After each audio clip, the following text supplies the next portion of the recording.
Well, hi everybody, and welcome to the next video in the Knights Templar series. And this is called Friday the 13th and the Endgame. So looking at what we've done so far, we talked about the beginnings of the Knights Templar over in the court of the Count of Champagne in Troyes, in northern France. We talked about how the Knights were part of a connected family called the Rex Deus family, and they were also connected to the Cistercian monks, and how Bernard of Clairvaux was fundamental in the formation of the Knights Templar and the continuation of the Cistercians, and was also responsible in the connection of the Knights Templar with the Cistercians through this ongoing lineage, which was connected originally to the priests of Solomon's Temple in Jerusalem. We talked about how the priests went off to Jerusalem and dug underneath the temple for 9 years, and how from here the organisation grew to the biggest international concern of the time, probably the first multinational conglomerate.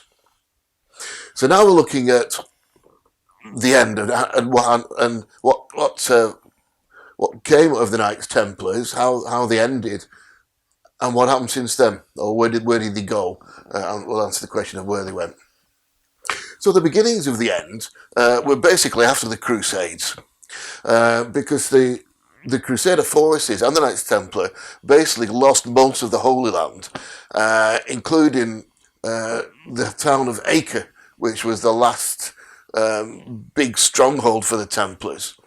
Now, there was a siege on Acre, and that was in 1291, and this was a city which was just 100 miles north of Jerusalem, so you can see how they were losing more and more ground all the time.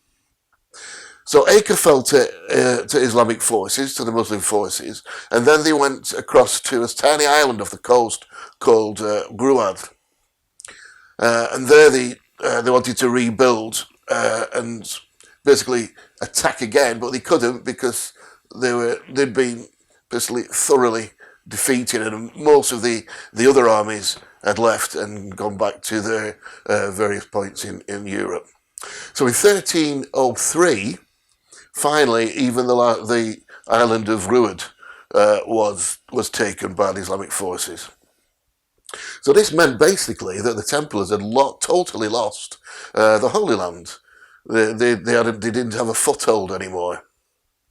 So that meant basically that their raison d'etre, their reason to being, according to the Pope and according to Orthodox history, are more or less gone, because the Holy Land had gone. They were supposed to be protecting the Holy Land and fighting to regain the Holy Land, and of course they'd lost it. So what is the point now of the Knights Templars existing, would be the question. Jacques de Molay, okay, he comes into play now, because it was in April 1293 that he'd been sworn in as the Grand Master of the Knights Templar. He was the 23rd Grand Master, and he was signed in on the island of Cyprus, because as they lost Ruad, as they eventually lost the Holy Land, ended up in Acre, then Ruad, and then they crossed over and ended up made a footing in Cyprus. He'd been a member for 30 years, so this basically was it had been his life's ambition. So, but what a time. But what Jacques de Molay wanted to do, having been put in position, he wanted to retake the Holy Land, and he called for another crusade to retake the Holy Land, which of course didn't happen. Also at the time, there was a call for the amalgamation of the Knights Templars with the Knights Hospitallers, because the arguments and lack of communication of the two orders had been blamed for a lot of the problems that the Knights faced, and the fact that it ended up in ruin. Now, this is not the place to talk about the Knights Hospitallers, who eventually became the Knights of Malta, because I will cover that later in a different series of videos. Because when I was studying my Knights Templar book, sorry, my Knights Malta and Golzo book, I went thoroughly through all the story of the Knights Hospitaller from beginning to end. So that'll be a totally different series. Not much point in going into it now. So where do we go from here? Well, we said that the Knights Templar had become a massive banking and financial institution, and in fact they'd lent a fortune to many kings around Europe, but mainly King Philip le Bel of France, who was crowned in 1285. Now, le Bel was massively indebted to the Templars, and so he came up with the idea that if we got rid of the Templars, basically he wouldn't owe any money to anybody. So this was his plan. But for this, he needed the help and the consolidation of the Church of Rome. So the way he got around this one was he used the Archbishop of Bordeaux, and he manoeuvred the Archbishop of Bordeaux, even though he'd never become a cardinal, into the position of Pope. So he had basically what he thought was a puppet Pope, and in many ways he started off that way, although things did change later. So anyway, what he decided to do was get the Knights Templar leader and the Knights Hospitaller leader to Paris to basically enact whatever plan they could come up with. So this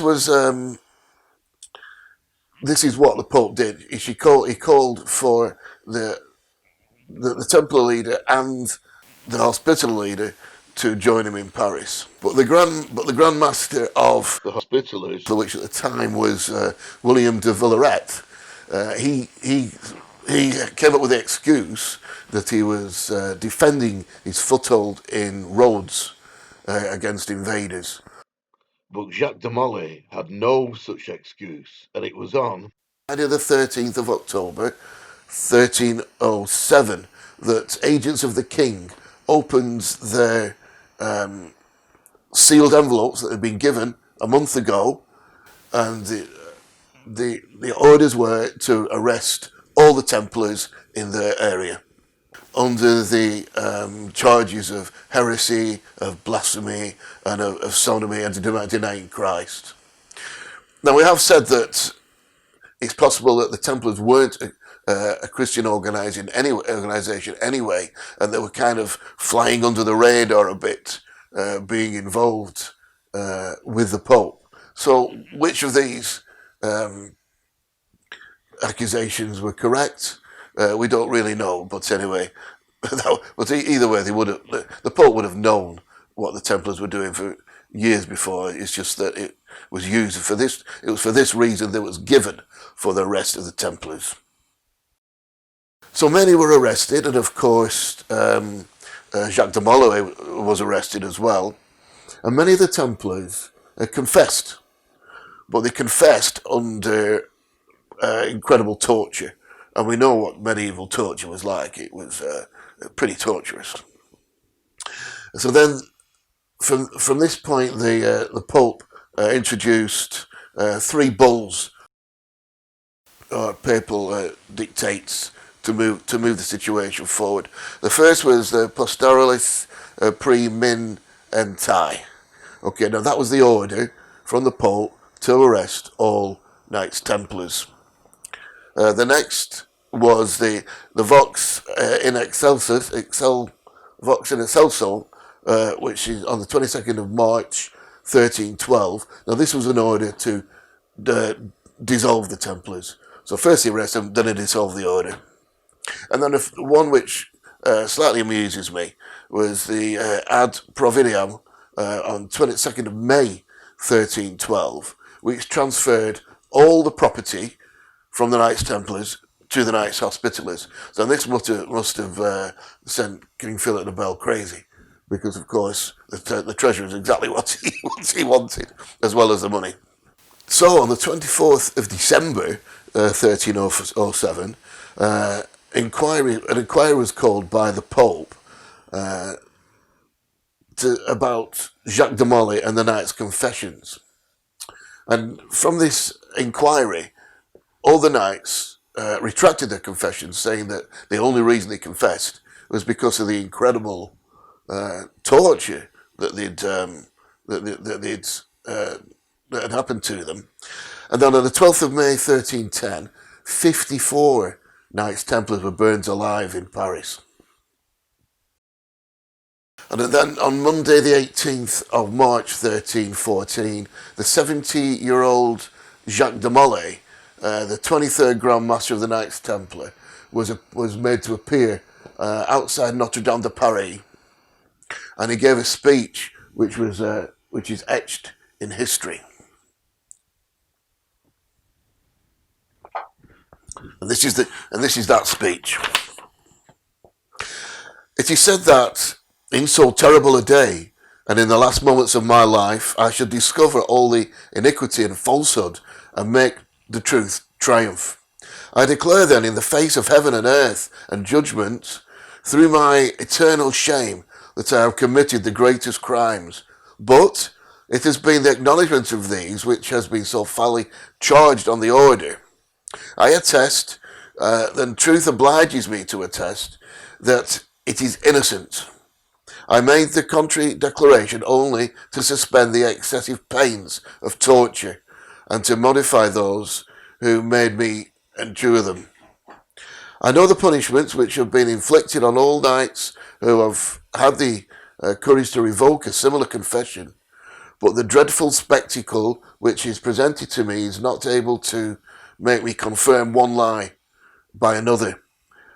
The life offered to me on such infamous terms, I abandon without regret. And also at the same time, a fellow knight, Geoffrey de Corny, moved to stand with the Grand Master and confessed himself his agreement with the Grand Master, and that he was tortured as well. Unfortunately, it did no good, and the two knights were burned alive on the ancient isle of de Givaux in Paris. They built a fire to burn extremely hot and without any smoke, so that the torture and the pain would go on longer. So the idea is that you wouldn't breathe in the smoke, so you wouldn't suffocate, so you would suffer longer. It was at this point that de Molay cursed Pope Clement V and King Philippe le Bel, calling them to appear before God in heaven within the year. And amazingly enough, the Pope died on the 20th of April, not long after, and the King died on the 29th of November that same year. I wouldn't have liked to have been at that meeting. 479 years later, at another execution, it was January the 21st, 1793, at 10:15 in the morning, King Louis XIV was guillotined at the same place in Paris. And it said that a man ran out of the crowd, dipped his finger in the blood of the executed king, held his finger in the air and said, "Jacques de Molay, thus you are avenged." The king's head was held up to the crowd, and history is what it is. So going back to 1307, and the orders to arrest all the Templars. Well, it's obvious that the Templars had been forewarned, because when they ransacked the temple in Paris, very few Templars were there. All the money had gone, all the relics had gone, and all the religious artifacts had gone. So where did they go? Now this is the story. Some say that a lot of it was sent by barge from Paris down to the coast where the Templar fleet was based, and thus they disappeared. And when the men of the King of France appeared at La Rochelle, the Templar fleet had totally disappeared. Nobody saw it go or where it went to. But this is the story which we're now going to try and unpick in the best way that we can. Now, it's said that quite some of a bulk of the actual physical treasure would have been taken through the ancient pass in the Alps, through the old trade routes. But that the fleet of ships went off in three directions. Firstly, to Scotland, which was an ancient home of the Rex Days families, which is the Bruces and the St. Clairs, etc. Secondly, they went up to Portugal, and in Portugal, the King Alfonso IV was a friend to the Templars. So what he did, he started a whole new order called the Order of the Knights of Christ, which was basically the Templars by any other name. So they actually continued in Portugal. And King Alfonso IV became the first Grand Master. And then after him, it was Prince Henry the Navigator, the famous explorer. So that was one section of the Knights Templar which actually continued under another name. And the third part of the fleet went off to Sicily, to the friendly northern kingdom of Sicily. So for this section of the story, we're going to call it the Swiss banking connection. So in 1291, King Rudolf of Habsburg had died. Now this left a power gap in the area of the Alps which we now know as Switzerland.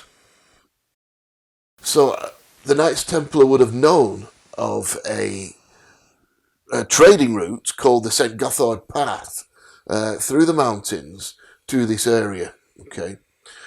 Now the people of that area were very worried about being sucked up into the massively growing or fastly growing Habsburg Empire. They wanted to be independent. So in August the 1st, 1291, they declared independence through what was known as the Swiss Confederation. And from somewhere, a massive army just appeared to help them maintain this independence. And this carried on until 1515. Now, and also around the area of the St. Gothard Path, there was a folklore saying of how white-clad knights appeared from nowhere and joined the army and helped to fight the foe and to keep their independence. And it was here that these knights oversaw the building of the Swiss banking system as we know it still today.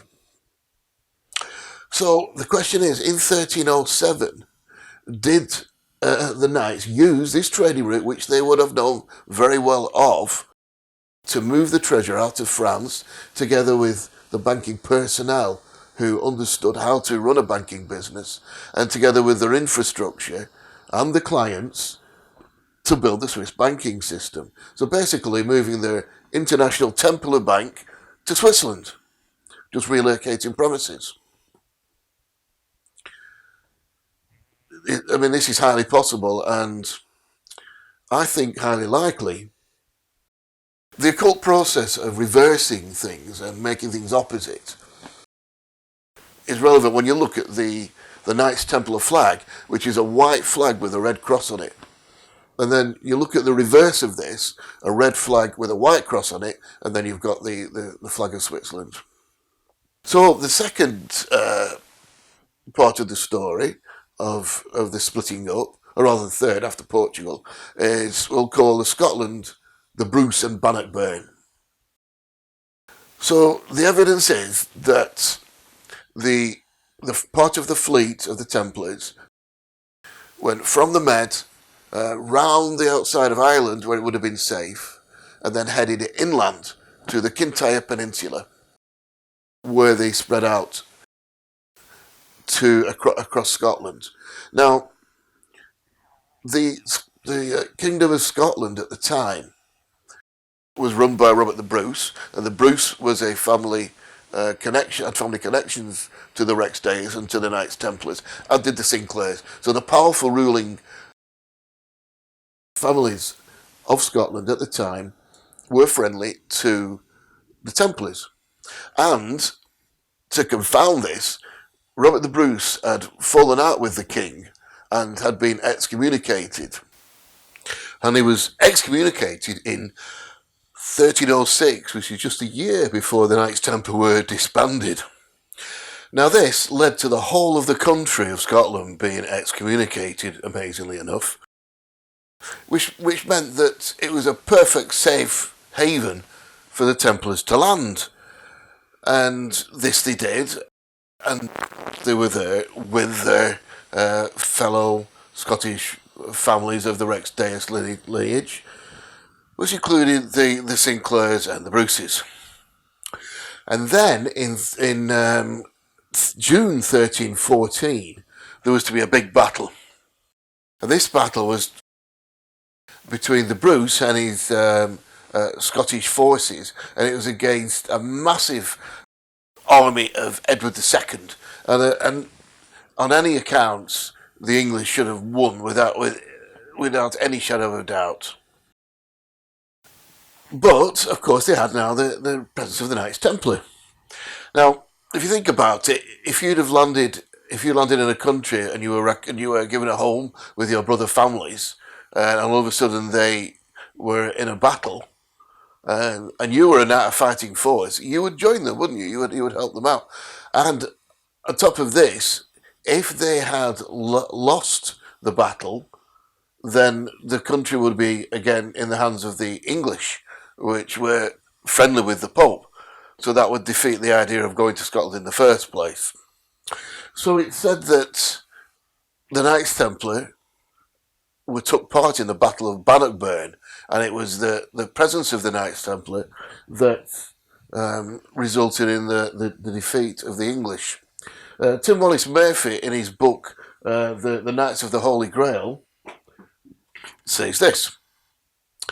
At the Battle of Bannockburn that finally secured the throne for the Bruce and completely vanquished the English invader, 432 Knights Templar, including Sir Henry Sinclair and Baron of Rosslyn and his two sons William and Henry, took part in the final charge which completely routed the English army and preserved Scottish independence. Rex Day's tradition recounts after the Battle of Bannockburn, as an act of gratitude and recognition, King Robert the Bruce became the sovereign Grand Master of the Knights Templar Order. So there you go. So that's the story of the Knights Templar in Scotland, and of course you've got the connection with with Rosslyn Chapel, and then the Masonic orders, and which may have got including the Scottish Rite, and then the idea that they went over to take over or discover the New World. But that's a different story, and not one for here. So our final destination with the Templars was what we're going to call the Templar Fleet and Piracy. Because we said that the Templars went off to Sicily. Now, Sicily had its own independent Norman conquest, and it was held by the Norman families, again, friendly to the Knights Templar. So the idea from here was that the Templars would put a base in Sicily, and from here they would take part in a war against the Pope and against the Church. And so what they would do, and how they did this, is that they would track down ships that were friendly to the Church mainly from France and Spain. They would they would track them down, they would board the ships, and they would relieve them of the cargo. Now, if this sounds like piracy, well, I would say that's exactly what it is. And they would do this under the flag of the Skull and Crossbones. Now, the Skull and Crossbones was an ancient banner which they'd had for a long time, but it came originally from King Roger II of Sicily, who lived from 1095 till 1154. Now, it's said that King Roger's court was one of fun, it was of music, and it was dancing, and maybe the wandering troubadours that the other King Rogers in the south of France, in the Languedoc, would have visiting their courts. So it was a place of fun. And this is how Roger II got the name Le Joyeux Roger, or the Jolly Roger. And the Jolly Roger was his banner So the skull and crossbones was called the Jolly Roger because this was his flag. And this became the flag for all the pirate ships of the Templars after that. And of course, we go into the age of piracy. We go into the golden age of piracy, where the skull and crossbones became the banner for the Templars, for all pirates.